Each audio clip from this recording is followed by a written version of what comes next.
Imagine you're watching a security camera feed. The footage is grainy, the way airport cameras always are. A young man in a yellow t-shirt sits in a waiting room chair. He looks like any other tourist, a little tired, maybe a little anxious to get home. Then something changes. You can't tell what he sees. You can't hear what he hears. But in a single second, everything shifts. He stands, he looks over his shoulder. He walks fast, then he runs. He bursts through the terminal doors, sprints across the parking lot, vaults a chain-link fence, and disappears into a field of tall grass and trees beyond the airport perimeter. He leaves behind his luggage.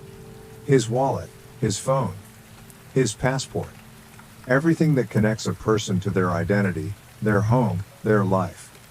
And then, he is simply gone. That man was Lars Mittank, 28 years old. A German fitness trainer from the small town of Wilhelmshaven in northern Germany. Quiet, athletic, well-liked, no criminal record. No history of mental illness. No reason, as far as anyone knew, to be afraid of anything at all. That footage was recorded on July 8, 2014, at Varna International Airport in Bulgaria. And in the more than a decade since that moment, no confirmed trace of Lars Mittank has ever been found. This is his story. The summer of 2014 was a good one for Lars. He had planned a trip with 5 of his closest friends to Golden Sands, a popular resort town on Bulgaria's Black Sea coast. It was warm, it was cheap, and it was exactly what a group of young German men needed for a week away. For Lars, it was actually a milestone. This was the very first time he had ever traveled outside of Germany. By all accounts, the first several days were exactly what you'd expect. They swam in the pool. They relaxed on the beach. They ate, they drank, they watched football. One of his friends, Paul Roman, later told German television. The week was going by really fast. Lars was relaxed. He was in a good mood. But then came July 6th. 2 days before they were supposed to fly home. That evening, the group went out to a bar in town.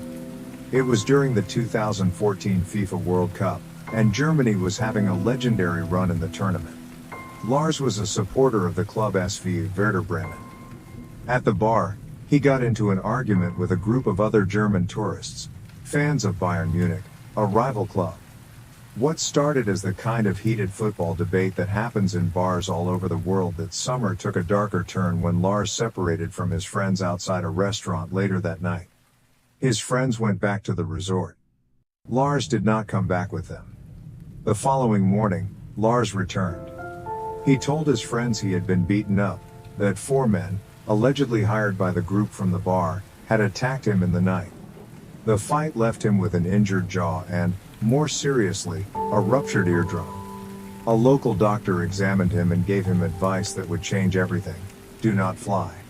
The pressure changes inside a pressurized aircraft cabin could cause serious damage to an already injured eardrum. Lars was prescribed an antibiotic called Cefprozil and told to wait a day or 2 before traveling. His friends were worried.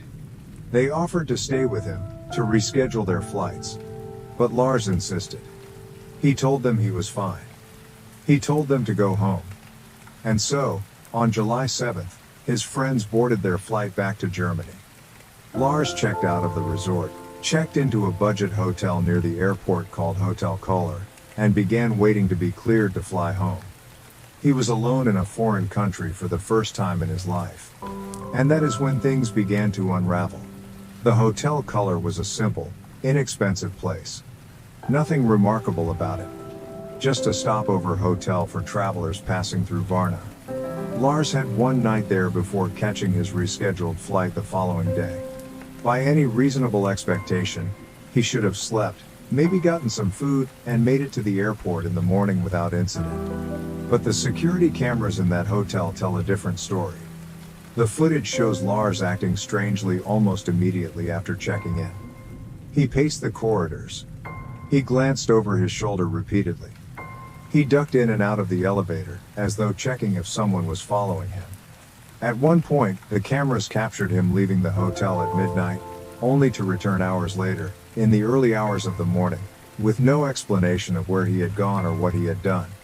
More alarming than what the cameras caught was what Lars was saying to his mother back in Germany. He called her, but he didn't speak normally. He whispered. He told her that people were trying to rob him. That he wasn't safe. That he needed her to cancel his credit cards immediately. He sounded, by every account, like a man who genuinely believed his life was in danger. His mother, Sandra Mittank, was terrified. She urged him to go to the police, to get help, to stay calm. But Lars was beyond the reach of calm. What was happening to him? That question has no definitive answer even today. But it is the central mystery at the heart of this case. Here was a young man with no prior history of mental illness, no history of drug use, no reason that anyone could identify to be in fear for his life. And yet he was clearly experiencing something that felt absolutely real to him. Something had broken loose inside Lars Mittank. And by the time the sun rose on July 8th, it was about to reach its terrifying conclusion. On the morning of July 8th, Lars texted his mother. He told her he was on his way to the airport. He was going to see the airport doctor, a routine check to be cleared for flying, and then he was coming home. It was, on the surface, a normal message. The kind of text a son sends a mother. I'm on my way. I'll see you soon. He never made it home. At Varna Airport, Lars met with the airport physician, a doctor named Kosta Kostov. The meeting was meant to be brief, a simple verification that Lars's eardrum had healed enough for him to board the plane. But Lars was not brief. He lingered. He asked repeated questions about his medication. He seemed nervous and erratic, according to Dr. Kostov. Something was deeply wrong, but there was no clinical reason to detain him. Then a construction worker entered the office. The airport was undergoing renovation at the time. Workers moving through the building were an ordinary sight. But something about this man, his presence, his appearance, something, triggered a reaction in Lars that was immediate and overwhelming. He began to tremble. He stood up from his chair. And then he shouted the words that would be reported around the world. I don't want to die here, I have to get out of here. He ran from the office. He left everything behind, his backpack, containing his passport, his phone, his wallet, every physical anchor he had to his own identity and his ability to get home. He sprinted through the terminal. Airport security cameras captured him in those final moments, running hard, eyes wide, a man fleeing something invisible. He burst through the exit doors, ran across the parking lot, and reached the perimeter fence at the edge of the airport grounds. He climbed over it. On the other side of that fence was an open field, and beyond it, a tree line. The edge of a wooded area on the outskirts of Varna. Lars Mittank ran into those trees. And that is the last confirmed image of him that exists anywhere in the world. The response was swift. Bulgarian police launched an immediate search of the area surrounding the airport. Dogs were brought in. Helicopters swept the fields and tree lines. Rescue teams combed the nearby forest. Abandoned buildings in the area were checked. The terrain was examined in detail. They found nothing. No clothing. No personal items. No footprints leading anywhere definitive. No body. Nothing. Lars's mother refused to accept that her son had simply ceased to exist. She hired a private investigator named Andreas Gutig, who checked hospital records across the region for unidentified patients, people who had been brought in without documents, without names. He found nothing that matched. Sandra Mittank also launched a public campaign, creating a website called Find Lars Mittank, Find Lars Mittank, and sharing the airport security footage online. That footage spread quickly and widely. It was featured on Germany's long-running Unsolved crime television program, generating hundreds of tips and reported sightings from across Europe. A truck driver claimed he had seen Lars hitchhiking near Varna, about a year after his disappearance.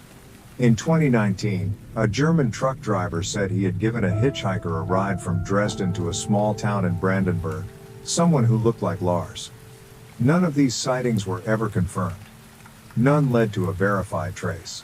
So what happened to Lars Mittank?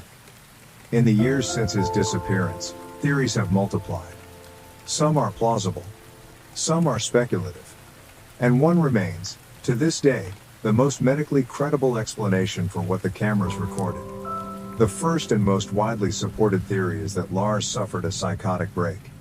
Paranoid psychosis, particularly a first episode, can strike young adults with no prior history. The symptoms Lars displayed in those final days are textbook: paranoid delusions, hypervigilance, the belief that strangers are trying to harm him, erratic behavior, disconnection from reality. The stress of being alone in a foreign country, combined with the trauma of a violent attack, may have been the trigger. His head injury may also have played a role. Inner ear damage can affect balance and spatial orientation in ways that could intensify feelings of disorientation and fear. Some have pointed to his antibiotic, cefprozil, as a possible contributing factor. Certain antibiotics can, in rare cases, cause side effects including anxiety, hallucinations, and paranoia. However, the airport doctor noted that Lars had not yet filled his prescription, meaning the medication itself may not have been a factor at all. There are darker theories. Some believe Lars witnessed something he should not have seen. Something connected to criminal activity operating in and around the Varna resort areas. Bulgaria's Black Sea coast, while a popular tourist destination, has historically had documented links to organized crime. Under this theory, the men who attacked Lars after the bar were not random football fans. They were something else entirely. And what Lars was running from at that airport was not a delusion, it was a genuine threat. Others have suggested, more gently, that Lars may have chosen to disappear. That he used the chaos of his breakdown as cover to walk away from his life. This theory is considered unlikely by those who knew him. He was, by all accounts, happy. He had people who loved him and were waiting for him at home. The most chilling possibility is the simplest, that Lars ran into those woods in a state of complete psychological crisis, without his phone, without his wallet, without any way to identify himself or ask for help, and that he did not survive. The Bulgarian summers are hot. The terrain around Varna is not hospitable to someone wandering alone and disoriented. His mother has said she believes he is still alive. She continues to search. The security footage of Lars Mittank fleeing Varna airport has now been viewed millions of times. It has been called the most watched missing person video on the internet. People all over the world have watched those few minutes of grainy footage, studied the way he moves, tried to read the fear in his body, and asked the same question: what did he see? We still don't know. A decade has passed. The case remains officially open. There are no confirmed sightings. No body, no explanation. Somewhere between that airport camera and the tree line at the edge of Varna's perimeter, Lars Mittank disappeared from the world. And somewhere in the gap between the last frame and whatever came after it, a young man's story remains unfinished. If you have any information about Lars Mittank, his family asks that you contact them through the website Find at Lars Mittank. His mother is still looking. She has never stopped.